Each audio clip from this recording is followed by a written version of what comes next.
करायला एकदम सोपी आणि खायला मात्र एकदम टेस्टी अशी साधी सोपी मसाला भेंडी, तेही अगदी कमी साहित्यामध्ये तुम्ही कधी करून पाहिली आहे का? एकदा ही मसाला भेंडीची रेसिपी नक्की ट्राय करून बघा. तो अगदी 2 मिनिटांमध्ये बनते आणि कमी साहित्यामध्ये. चला तर मग बघूयात ही आज मी मसाला भेंडी कशी बनवली होती. सर्वात प्रथम कोवळ्या अशा भेंड्या घेऊन त्या धुवून स्वच्छ पुसून घेतल्या. भेंड्या पुसून घेतल्यामुळे ती चिकट होत नाही, म्हणून स्वच्छ पुसून किंवा थोडीशी पाणी त्याचं निथळून द्यायचं. त्यानंतर मी चॉपिंगसाठी घेतलं. आता भेंडी कट करताना आपल्याला थोड्या मोठ्या आकाराची म्हणजे एवढ्या आकाराची अशी कट करून घ्यायची आहे. अशा प्रकारे सर्व भेंड्या मी सर्वात प्रथम कट करून घेतल्या. मसाला भेंडी करताना भेंडी थोड्या कोवळीच घ्यायची, कारण जर जून भेंडी असेल ती खातानाही करकरी लागते, पण जर कोवळी भेंडी असेल तर शिजते देखील पटकन आणि चवीला देखील टेस्टी लागते. आता मी एक बारीक कांदा घेणार आहे, तो आपल्याला चॉप करून घ्यायचा आहे. कांदा घेताना बारीक कट करूनच घेतला, कारण आपल्याला मसाला भेंडी बनवायची आहे, त्यामुळे मोठा किंवा लांब असा कांदा घेण्याची गरज नाही. जसा पोह्यामध्ये किंवा कोणत्याही भाजीमध्ये आपण छोटा कांदा कट करून घेतो, तसाच भाजीसाठी हा एक कांदा इनफ आहे. एक कांदा मी एवढा भेंडीसाठी कट करून घेतला. आता यासोबत आपण एक टोमॅटो देखील घेणार आहोत. आता हा टोमॅटो देखील बारीक कट करून आपण घेऊयात. एक कांदा आणि एक टोमॅटो एवढंच मी फक्त साहित्यामध्ये घेतलेलं आहे. बाकी तुम्हाला एक्स्ट्रा काही घेण्याची गरज नाही. कांदा टोमॅटो कट करून झालाय. आता आपण भेंडी बनवण्यासाठी घेऊयात. सर्वात प्रथम कढईमध्ये तेल गरम करायला ठेवलं. 4 ते 5 चमचे मी तेल घेतलं. भेंडी थोडी तेलामध्ये परतल्यानंतर थोडी कुरकुरीत अशी छान लागते, म्हणून थोडंसं मी तेल याच्यामध्ये जास्त घेते. सर्वात प्रथम आपण जिऱ्याची फक्त फोडणी दिली मी तेलामध्ये. हे जिरे छान फुलले की यामध्ये आपण जो बारीक चॉप केलेला कांदा आहे तो कांदा घालणार आहोत. जिरे आता तेलामध्ये व्यवस्थित फुलले गेलेत. आता हा सर्व कांदा आपण या तेलामध्ये टाकून घेऊयात. आता जिरे आणि कांदा सोबत आपण परतून घ्यायचा. पण आता इथे एक महत्त्वाचं सिक्रेट आहे. ते सिक्रेट असं की मसाला भेंडी करताना कांदा जास्त आपल्याला भाजून घ्यायचा नाही. जिरे तडतडले किंवा फुलले की कांदा टाकायचा, 1 ते 2 वेळा थोडा तो परतायचा आणि लगेच टोमॅटो टाकायचा. सेम तसं टोमॅटो देखील कांद्यासोबत अगदी 1 ते 2 वेळा फक्त आपण परतून घ्यायचा तेलामध्ये, आणि लगेच आता इथे जी आपण चॉप केलेली भेंडी आहे ती भेंडी इथे आपल्याला या कांदा टोमॅटो सोबतच यामध्ये मिक्स करून घ्यायची आहे. आता तुम्ही यामध्ये बघताय कांदा देखील कच्चा आहे आणि टोमॅटो देखील कच्चा आहे, आणि त्यामध्येच मी ही चॉप करून घेतलेली सर्व भेंडी घालून घेतली. आता हे तिन्ही आपल्याला सोबतच तेलामध्ये परतून घ्यायचं आहे.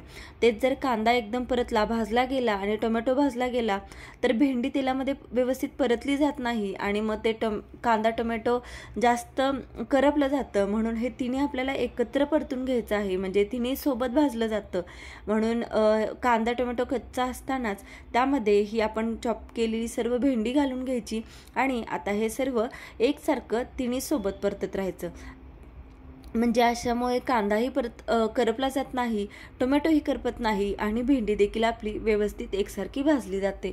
4 ते 5 मिनिट मी ही भेंडी एकसारखी सर्व तेलामध्ये या कांदा टोमॅटो सोबत परतून घेतली. आता हे भाजायला लागले. आता आपल्याला काय करायचं, यावरती एक झाकण बंद करून ठेवायचं 2 मिनिटासाठी, आणि स्टीम यायला लागली, वाफ यायला लागली असं वाटलं की परत एकदा हे झाकण आपण ओपन करायचं आणि भेंडी परतून घ्यायची. कारण का मग परतून घेतल्यामुळे भेंडी खाली लागणार नाही आणि करपणार नाही. असं आपल्याला झाकण बंद करून 1 ते 2 स्टीमवरती ही भेंडी अगदी मऊ होईपर्यंत याला चांगली वाफ येऊन द्यायची. आता एकदा मी परतून घेतलं, परत एकदा मी झाकण बंद करून ठेवलं आणि चांगली वाफ येऊन दिली, आणि परत झाकण काढून ती भेंडी व्यवस्थित एकसारखी परतून घेतली. आणि तोपर्यंत आपण हे झाकण बंद करून ठेवायचं वाफेवरती, जोपर्यंत ही भेंडी आपल्याला हाताने चेक करायची मऊ पडले का. जेव्हा भेंडी मऊ पडते तेव्हा आपण झाकण हे काढून टाकायचं. वाफेवरती आता भेंडी अगदी मऊ पडले. आता यामध्ये घरचा मसाला म्हणजे जे लाल तिखट असतं ते 1.5 चमचा मी लाल तिखट घातलं. आता तुम्ही जर हिरव्या मिरचीतली बनवणार असला तर अगदी हिरवी मिरची बारीक करून जरी टाकली किंवा आधीच तेलामध्ये जर मिरचीचे काप टाकले तरी देखील चालतं, पण मसाला भेंडीमध्ये लाल तिखट जास्ती छान लागतं. आता हे लाल तिखट आपण यासोबतच परतून घेऊयात. आता या भेंडीसोबत हे लाल तिखट व्यवस्थित परतलं गेलंय. आता यामध्ये शेंगदाण्याचं बारीक केलेलं जे कूट आहे ते 3 चमचे मी बारीक शेंगदाण्याचं कूट याच्यामध्ये घालून घेतलं. आता ते देखील यामध्ये आपण सर्व व्यवस्थित एकसारखं परतून घेऊयात। आता ऑलरेडी भेंडी आपली मऊ पडली आहे, त्यामुळे याला जास्त शिजवण्याची गरज नाही। अगदी 2 मिनिटं फक्त झाकून ठेवली तरी ही भेंडी आपल्याला खाण्यासाठी तयार होते। मग आता लागू नये म्हणून एकसारखं सर्व खालून मी परतून घेतलं। आणि आता आपला लास्ट इन्ग्रेडियंट राहिला तो म्हणजे चवीनुसार मीठ। आता तुम्हाला जेवढं पाहिजे तेवढं चवीनुसार मीठ सर्वात लास्टला घालायचं आणि परत एकदा सर्व मिक्स करायचं आणि अगदी 2 मिनिटासाठी झाकण परत एकदा बंद करायचं आणि 2 मिनिटानंतर गॅस बंद करायचा। वाफेवरती तसेच ती भेंडी होऊन द्यायची। टोपण लगेच उघडायचं नाही झाकण, म्हणजे जे खाली जरी थोडंफार जर चिकटलं असेल तर ते वाफेमुळे पटकन असं लगेच निघतं।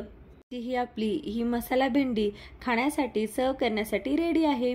भेंडी खायला अतिशय मस्त लागते। अगदी कमी साहित्यामध्ये फक्त कांदा, टोमॅटो आणि घरचा मसाला या साहित्यामध्ये ही मसाला भेंडी फार टेस्टी लागते। जास्त मसालेही वापरायची गरज नाही आणि झटपट बनते। तुम्ही देखील ही सिंपल मसाला भेंडीची रेसिपी एकदा नक्की ट्राय करून बघा, पण खायला मात्र ही भेंडी अतिशय चटपटी आणि मस्त लागते बरं का।